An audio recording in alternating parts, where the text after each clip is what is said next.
আপনি যে এগিয়ে যেতে চান, আপনি উদ্যোক্তা হতে চান, আপনি একজন ভালো চাকরিজীবী হতে চান, জীবনে সফল হতে চান, আপনার মাথার মধ্যে এটাও সবসময় রাখতে হবে যে আপনার মাথার উপরে কারো না কারো, বিশেষ করে বাবা মার দোয়াটা ঠিকমতো আছে তো। দেখেন, আমরা অনেক সময় নানান কারণে বলি যে ভাগ্যক্রমে বেঁচে গেছি। যেমন ধরেন, আপনি বাসা থেকে বের হলেন, বের হয়ে হঠাৎ করে কোনো কারণে আপনি হয়তো মাথাটা নিচু করলেন, বা এটা থমকে গেলেন, বা একটা ফোন আসলো, হয়তো সেটা আপনার মায়ের ফোন, আপনাকে থামিয়ে দিল। কিন্তু এটা যদি কয়েক সেকেন্ডের এই থামাটা না হতো, হয়তো উপর থেকে একটা ইট আপনার মাথায় পড়তে পারত, যেটা আপনার 1 ফিট সামনে পড়েছে। এরকম অনেক ঘটনা কিন্তু আমাদের লাইফে এই একটুখানির জন্য পাশ দিয়ে চলে গেল। রাস্তায় এরকম অনেক সময় হয় যে আমরা চলছি, রাস্তা পার হচ্ছি, সেকেন্ডের মধ্যে একটা দুর্ঘটনা ঘটে গেল, অথবা আরেকজন ধরে ফেললো, আটকে দিল,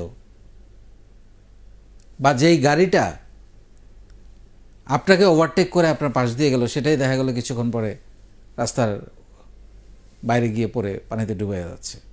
এরকম অনেক ঘটনা কিন্তু আপনি দেখবেন রাস্তায় ট্রাফিকের কারণে, বা বাচ্চার অসুস্থতার কারণে, বা মায়ের বা বাবার কোনো একটা অসুবিধার কারণে আপনি যেই কারণে ফ্লাইটটা মিস করলেন, দেখা গেল ওই ফ্লাইটটাই হয়তো কোনো কারণে একটা দুর্ঘটনায় পতিত হয়েছে। এরকম অনেক ঘটনা ঘটে না? যেসব দুর্ঘটনাগুলো ঘটে সেগুলো কিন্তু অ্যানালাইসিস করলে এরকমই বের হয়। তো এই যে ভাগ্যক্রমে বেঁচে যাওয়া, এই ভাগ্যক্রমে বেঁচে যাওয়ার পেছনে কিন্তু আসলে কারো না কারো দোয়া আছে আপনার জীবনে।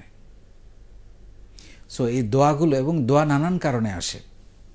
বাবা মাকে খুশি করলে আসে, আপনার আত্মীয় স্বজন, আপনার মুরব্বীদের খুশি রাখলে, বা তাদের প্রতি শ্রদ্ধা, তাদের প্রতি বিনয়, তাদের প্রতি ভালোবাসা প্রকাশ করলে আসে। আরেকটা আসে হচ্ছে যে, যেটা আমি সবসময় বলি, যে এমন কিছু মানুষের আপনি উপকার করলেন, এমন কিছু মানুষের আপনি খাবারের ব্যবস্থা করলেন, বা পড়ালেখার ব্যবস্থা করলেন, বা বাসস্থানের ব্যবস্থা করলেন, যাদের সঙ্গে আপনার কোনো সম্পর্ক নাই এবং যাদেরকে আপনি চেনেনই না। সেই দোয়াটা আসবে। কারো জীবন বদলাতে আপনি সাহায্য করলেন, সেই দোয়াটা আসবে।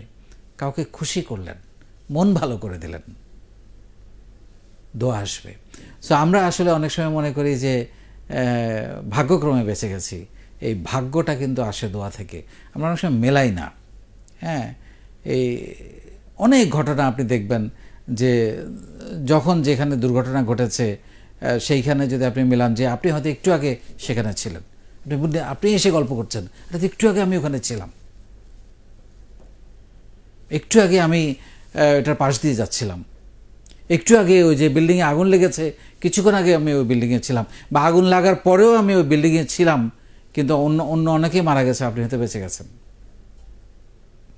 সো এইগুলো আমাদের একটু মাথায় রাখতে হবে, একটু রিয়ালাইজ করতে হবে যে জীবনটা আসলে যে এরকম না যে আমি সব কিছু সুন্দরভাবে স্বাভাবিকভাবে চলবে এবং ভাগ্য আমাকে বাঁচিয়ে দিচ্ছে। ডেফিনেটলি আপনার কারো না কারোর উপর দোয়া আছে।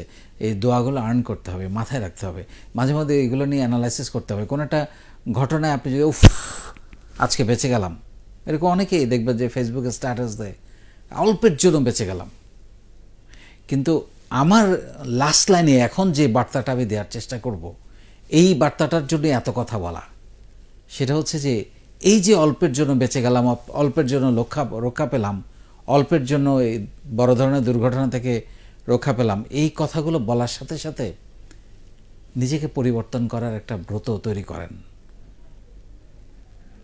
মানে আমরা যদি এইটা থেকে নিজেকে, এই যে বেঁচে গেলাম, আমি তো মরেও যেতে পারতাম, এই যে একটা নিউ লাইফ, বা একটা দুর্ঘটনা থেকে বাঁচা, এই রিয়েলাইজেশনটা যদি আসে, বা প্রতিদিন আমরা এই যে এখনও সুস্থ আছি, বেঁচে আছি, এই রিয়েলাইজেশনটা যদি আসে, তাহলে কি কাউকে ঠকানো, কাউকে অপমান করা, কাউকে আঘাত করা, এত মিথ্যে কথা বলা, এত প্রতারণা করার দরকার আছে দুনিয়াতে?